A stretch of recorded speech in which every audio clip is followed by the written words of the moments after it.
Bajaj steel की valuation हम देखेंगे अंत में कि क्या बजाज स्टील को लेना अभी सही रहेगा या नहीं। तो सबसे पहले बात करते हैं कि बजाज स्टील करती क्या है। एक बहुत अच्छी कंपनी है जो स्टील का यहाँ पर कंजम्पशन हो रहा है और जो मेटल इंडस्ट्री पर यहाँ पर ग्रोथ दिख रही है, जो ज़बरदस्त यहाँ पर ग्रोथ दिख रही है, उसका एक बेनिफिशियरी बजाज स्टील को भी मिल सकता है, जिसके कारण ये स्टॉक लगातार भाग रही है। इसके बारे में हम जानेंगे बजाज स्टील के बारे में। देखिए, आप बिना स्किप करे वीडियो को देखा कीजिए। तो देखिए, स्किप करने से होता ये है कि आपको यहाँ पर एनालाइज करना है 100 more than 200 stocks, PL statements, cash flow statements वगैरह वगैरह। ये सब जब आप एनालाइज करते हो तो आपके सबकॉन्शियस माइंड में एक एनालिस्ट वाली थिंकिंग यहाँ पर बैठ जाती है, जिससे होता ये है कि अगर आप 5 से 7 साल बाद कोई नया स्टॉक पिक करने जाओगे तो उसमें आपको ये बेनिफिट मिलेगा। क्योंकि जब आप रियलाइज़ करो कि जो 7 साल पहले इस स्टॉक के बारे में एनालिसिस की गई थी, क्या वो सही साबित हुई 7 साल के बाद या नहीं हुई। अगर हुई तो क्या फैक्टर्स थे जो 7 साल पहले ये जो एनालिसिस की गई थी, कौन से ऐसे पॉइंट्स थे जिसने उस एनालिसिस को सपोर्ट किया था। तो इसलिए वीडियो को भगाकर मत देखो, आपकी यहाँ पर एनालिटिकल थिंकिंग बढ़ेगी, आपको यहाँ पर पता चलेगा कैसे एनालाइज किया जाता है चीज़ों को, और आपको ये आने वाले टाइम में फ़ायदा होगा अगर आप इन्वेस्टर हो तो। वरना आप इन्वेस्टर्स नहीं हो तो आप यहाँ पर स्किप करके आप देख सकते हो, आपकी मर्जी है। चलिए जानते हैं बजाज स्टील करती क्या है। तो आप यहाँ पर देखो, यहाँ पर इसकी बहुत सारे डिफरेंट टाइप्स ऑफ प्रोडक्ट बनाती है बजाज स्टील। तो यहाँ देखिए, जो सबसे पहला है Bajaj ginning and pressing machinery. इसके वेबसाइट पर भी आप जाकर देख सकते हो कि किस तरह की यहाँ पर प्रोडक्ट्स का यहाँ पर मैन्युफैक्चरिंग करती है। इसके अलावा ये और भी डिफरेंट टाइप्स ऑफ प्रोडक्ट बनाती है।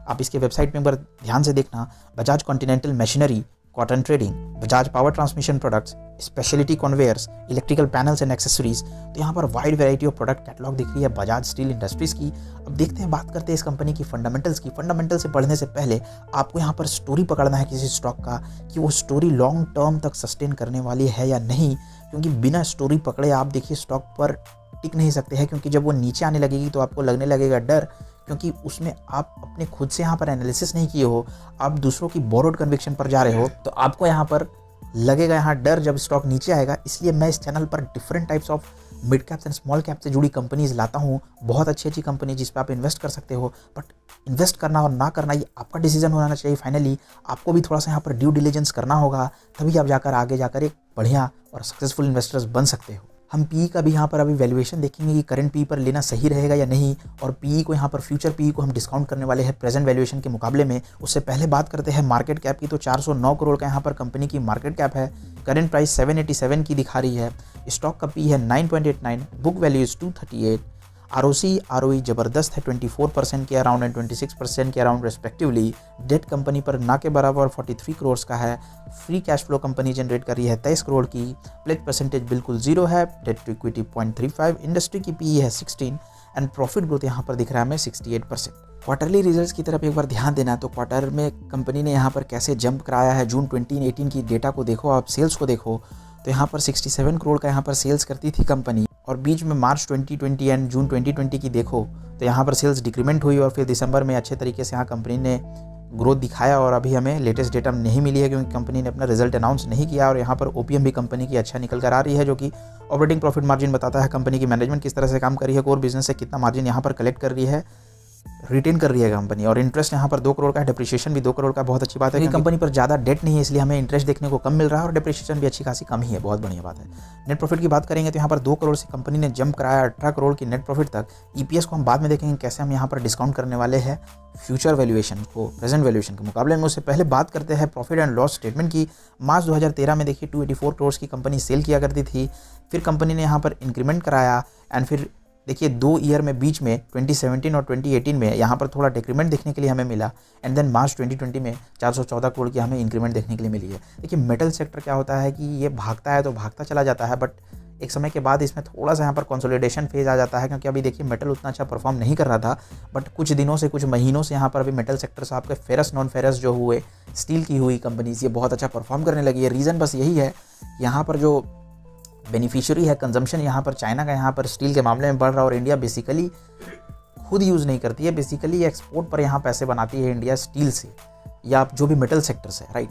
तो बेसिक रीज़न यही है कि स्टील्स की कंपनी का भागने का। यहाँ पर आपको यहाँ पर डिसाइड करना है कि आपको क्या लग रहा है कि स्टील कंपनी की ग्रोथ होगी आने वाले सालों में, रहेगी इस तरह से बरकरार, तो आप यहाँ पर एक छोटा सा पोजीशन जरूर बजाज स्टील में लेके रख सकते हो। अब बात करते हैं हम यहाँ पर ओपीएम की, तो ओपीएम 8 से 9% का कंपनी यहाँ पर मेंटेन कर रही है। इंटरेस्ट की बात करें तो यहाँ पर 9 करोड़ का इंटरेस्ट और डिप्रिसिएशन 6 करोड़ का दे रही है कंपनी करंट ईयर में 2020 वाले में। 2021 की अभी रिजल्ट यहाँ पर आई नहीं है। अब बात करते हैं स्टॉक प्राइस CAGR की। ये सब बेसिकली हिस्टोरिक डेटा होते हैं, बट कंपनी ने 5 साल से एक CAGR अच्छा मेंटेन करके रखा है। 62% का CAGR बहुत ज़बरदस्त बात है। 3 साल में 98% का CAGR एंड 1 साल में 65%, यानी कि 1 साल में आपके पैसे को 1 लाख को बनाया है 7,85,000। प्रॉफिट ग्रोथ की बात करें तो 3 साल में 65%, लाजवाब बात है। 3 साल में भी देखें तो डबल डिजिट 20% पर यहाँ पर सेल्स ग्रोथ हमें दिख रही है। रिटर्न ऑन इक्विटी भी 3 साल की 21% है, which is very good. And balance sheet की बात करेंगे तो यहाँ पर 2 करोड़ था पहले शेयर कैपिटल, एंड देन सितंबर 2020 की डेटा अवेलेबल है जिसमें 3 करोड़ है शेयर कैपिटल। एंड रिजर्व्स की बात करेंगे 58 करोड़ पहले रिजर्व रहा करता था मार्च 2013 में, जो बढ़कर अभी 121 करोड़ आ गया है। बोरोइंग्स की बात करेंगे तो 53 करोड़ से लेकर के यहाँ भी कंपनी यहाँ पर अपने बोरोइंग्स को भी यहाँ पर कम कर रही है, जो कि है 44 CR। इन्वेस्टमेंट्स कंपनी की अभी नेग्लिजिबल 0 दिखा रही है। कैश फ्लो स्टेटमेंट की बात करेंगे तो 41 करोड़ यहाँ पर ऑपरेटिंग एक्टिविटी से कैश निकल कर आ रहा था। ऑपरेटिंग एक्टिविटी का मतलब है कि कंपनी अपने कोर बिजनेस से कितना पैसा यहाँ पर बना रही है, कैश कितना बना रही है। इन्वेस्टिंग एक्टिविटी का मतलब है कंपनी कहाँ इन्वेस्ट कर रही है, may be fixed assets, bond, stocks या कोई एसेट को परचेज करने में यहाँ पर कंपनी इन्वेस्ट कर रही होगी। तो यहाँ पर 21 करोड़ का यहाँ पर दिखा रहा है कंपनी ने इन्वेस्टमेंट किया है। फाइनेंसिंग एक्टिविटी का मतलब है कंपनी कैसे फाइनेंस कर रही है कंपनी को। हो सकता है मे बी कोई शेयर्स इशू कर रही होगी या कहीं पर बोरोइंग्स को चुका रही होगी, डिविडेंड पे आउट कर रही होगी। तो जब भी कंपनी से पैसे बाहर जाएंगे तो वो नेगेटिव फिगर दर्शाएगा। And investing activity and financing activity ideally should be both negative. बात करते हैं प्रोमोटर्स होल्डिंग की। यहाँ पर देखिए 36.71 था, फिर 36.64 ये कंपनी ने मेंटेन करके रखा अपने प्रोमोटर्स होल्डिंग को। एंड देन सितंबर 20 में कंपनी ने अपने स्टेक को बढ़ाया, मैनेजमेंट ने स्टेक को बढ़ाया। 42.74 यहाँ पर प्रोमोटर की स्टेक बढ़ गई, यानी कि प्रोमोटर्स को अपने फ्यूचर प्रोस्पेक्ट पर भरोसा है, इसलिए प्रोमोटर यहाँ पर अपने स्टेक होल्डिंग्स को यहाँ पर बढ़ाती है, तो एक अच्छा साइन है। अब चलिए हम देखते हैं कि कौन सी PE पर लेना इसे सही रहेगा। अब हम यहाँ फ्यूचर को डिस्काउंट करने वाले हैं, फ्यूचर वैल्यूएशन को प्रेजेंट वैल्यूएशन के मुकाबले डिस्काउंट करने वाले हैं। तो अभी हम रिसेंट क्वार्टर की यहाँ पर EPS को जो निकल कर आ रही है 33.88, तो हम यहाँ मानकर चलेंगे कंपनी आने वाले 4 क्वार्टर में कोई ग्रोथ नहीं दिखाएगी, इसलिए कंजर्वेटिव अप्रोच है। और दिखा देती है तो बहुत अच्छी साइन है, वरना नहीं भी दिखाएगी तो कोई दिक्कत की बात नहीं है। बट ये कांस्टेंट EPS पर कंपनी को काम करना होगा, तो ये निकल कर आएगी आने वाले 4 क्वार्टर में 136। एंड जब हम इसको जो करंट प्राइस है, जो 787 की जो करंट प्राइस है, उसे जब हम इसे डिवाइड कर देंगे 136 से, तो ये निकल कर आएगी अराउंड 5 पॉइंट समथिंग। तो अभी देखिए इंडस्ट्री की PE है आपका 16 और ये आपको मिल रहा है सिर्फ 5 की PE पर, तो अभी भी एक बहुत अच्छे वैल्यूएशंस पर हमें देखने को मिल रहा है ये स्टॉक। तो जिसके कारण होगा ये कि आपको यहाँ पर एक अच्छा खासा यहाँ पर अभी भी दिख सकता है। But still sector, metal sector की अभी जो रन चल रही है, रैली चल रही है, उसमें स्टॉक ज़बरदस्त तरीके से भाग गए हैं। तो आप यहाँ पर थोड़ा सा करेक्शन का वेट करना बजाज स्टील में भी, क्योंकि मैं एक चीज़ और दिखाता हूँ। अब देखो कि 6 महीने में बजाज स्टील 214% जंप कर गई, यानी कि आपके पैसे को यहाँ पर कर दी है कंपनी ने 1 लाख को बनाया है 3,14,000। एक महीने की रिटर्न की बात करो तो 41%, यानी कि 1 लाख को बनाया है आपका 1,41,000। तो यहाँ देखिए क्या ज़बरदस्त तरीके से रैली दिख रही है स्टील कंपनीज में, बजाज स्टील में। तो आपको यहाँ पर थोड़ा सा करना होगा वेट करेक्शन का। कभी कभी ऐसा क्या होता है कि यूफोरिया के कारण स्टॉक्स भागती चली जाती है ऊपर और आपको यहाँ पर पकड़ने का भी टाइम नहीं मिलता है। तो आपका यहाँ पर स्ट्रेटेजी ये रहना चाहिए कि आपको करना चाहिए चंक पे डिप्लॉय, कि अगर आपको इस पर्टिकुलर प्राइस पर लेके रखे हो और वहाँ से नीचे आ जाती है तो ज़्यादा नीचे नहीं आना चाहिए, इसलिए एक छोटा अमाउंट लगाना। जब ऊपर भागने लगेगी तो आप फिर से चंक पे पैसे को डिप्लॉय करना, थोड़े थोड़े अमाउंट करके, या नीचे भी आने लगेगी तो थोड़े थोड़े अमाउंट पे डिप्लॉय करना। तो यही होता है स्ट्रैटेजी कंपनी में पैसे लगाने का, क्योंकि किसी को एग्जैक्ट बॉटम और टॉप पता नहीं होता है। तो बस आज के लिए इतना ही। लेफ्ट वाली वीडियो देखिए प्रकाश पाइप के बारे में जानने के लिए, और राइट वाली वीडियो देखिए लक्स इंडस्ट्रीज़ के बारे में जानने के लिए।